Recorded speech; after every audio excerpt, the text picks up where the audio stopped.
Say, Lord, sige, ito yung gagawin ko. I will start the Bible study in my neighborhood. Huwag ka nang hintayin na, Lord, kung gusto mo ako mag-start ng Bible study, mag-appear ka sa akin habang natutulog ako. And patulog ka na patulog, wala mag-a-appear. In the meantime, meron mga tao who die without Christ. What do? You take advantage of that. You take the initiative. Amen?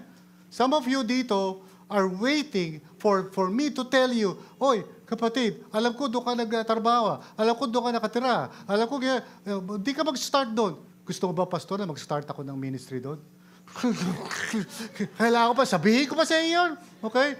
Don't you want to take initiative na? That's why I'm so blessed whenever I hear people telling me or through the ROCC on Messenger chat, Pastor, we went to this place. We went to that home. We started a Bible study. I'm just so blessed, I would cry.